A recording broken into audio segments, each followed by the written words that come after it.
જય ભીમ, જય સંવિધાન. હું છું નયન સરવૈયા. આજ રોજ હું પાલીતાણા તાલુકાના ઘેટી ગામમાં છું અને ઘેટી ગામમાં અમારા અનુસૂચિત જાતિના અમુક મિત્રોને એવી ફરિયાદ હતી કે ગામની અંદર દલિત સમાજના વાળ કોઈ કાપતું નથી, એ લોકો ચોખ્ખી આભડછેટ રાખે છે. આ વિષય એવો છે કે હજી પણ 2026માં પણ આ લોકો દલિત સમાજ સાથે આભડછેટ રાખે. તો વિષય એ છે કે અત્યારે હું વૃદ્ધોએ વિઝિટ કરી અને બધી જગ્યાએ જો વાત કરવા માટે દલિત શું એ માટે વાળ નહીં કાપતો જોયું અને કીધું. તેના વિડીયો પુરાવા રેકોર્ડિંગ પણ છે. આ કોઈ વ્યવસાય પણ આ એક ભારતીય બંધારણના આર્ટિકલ 17 મુજબનું ઉલ્લંઘન છે અને એટ્રોસિટીની ગુનો આમાં બને છે. આ લોકો દલિતોના વાળ કાપતા નથી. ગ્રામજનો ફરિયાદ કરે છે કે દલિતોના વાળ એને કાપતા નથી. એના માટે મને આવું પડ્યું છે. હવે હું તો એ છે કે જે 4 જણા છે એ દલિતના વાળ નથી કાપતા અને હાલની માં આ આવા હળો ત્યાં 2014 વાળ કપાતના બીજી આભડછેટ છે. વર્ષોથી કેટલા વર્ષોથી દલિત સમાજ આભડછેટ બંધારણ લાગુ પડ્યા એને અત્યારે 69 વર્ષ થવા પણ હાલની મલમાં એની પરિસ્થિતિ આ ગામમાં છે. આમાં જે કોઈ જવાબદાર વ્યક્તિઓ છે, સરપંચ અને ગામના જે સંચાલકો છે, એના ઉપર કાયદેસરની કાર્યવાહી હાલમાં થશે. કાયદેકીય જે કોઈ પગલા લેવામાં આવશે લેવાશે. અને આ વિડીયો જોયા બાદ ભાવનગર પોલીસ અને પાલીતાણા પીઆઈ ખાસ કરી નોંધ લો. આમાં ગુનો દાખલ કરી અને જે કોઈ જવાબદાર વ્યક્તિઓ છે તેના વિરુદ્ધમાં કાયદેસરની કાર્યવાહી કરવામાં આવે. અને આ પગલે કોઈ પણ ગામમાં જો બનાવ થતો હોય તો મારો સંપર્ક કરજો. અને હંમેશા માટે આપણે સમાજ માટે લડીએ છીએ અને લડવાનું છે. જય ભીમ, જય સંવિધાન. મારા મારી પાસે મશીન નથી ભાઈ. દાઢી સેટ કરી, દાઢી સેટ કરી.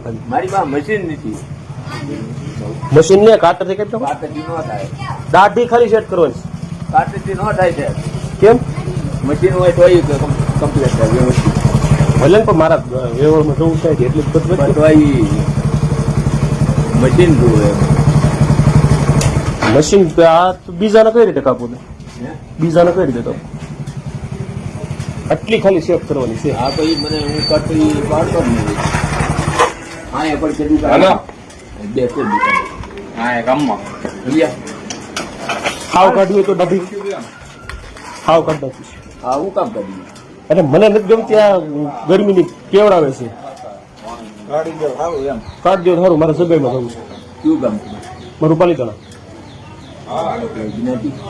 દલિત. કેમ? હે ગામડામાં નહીં. આખા ગામમાં કે નહીં કાપે? દલિતના વાળ જ નહીં કાપે? કારણ શું? નથી કરતા. એવું થોડું યાર માણા નથી અમે વાત હાજી છે તમારી, બધી વાત હાજી. પાણી ગામમાં કાપતા જ નથી. ગામડામાં નહીં. દલિતના વાળ નહીં કાપવાના. એટલે તમને વાંધો કે અમને કોઈ વાંધો નહીં. અમને ક્યાં તમે પૈસા દઈને જવા તમે કેમ એમને કપાવો? તો શું વાંધો? ના કોણ પડે? ના કોઈ ન પાડે. ગામડામાં નથી. બીજો કાંઈ વાંધો નથી. ગામડા કારણ શું? મારે સગાઈમાં જવું છે. વાત હાજી છે પણ અહીં નથી.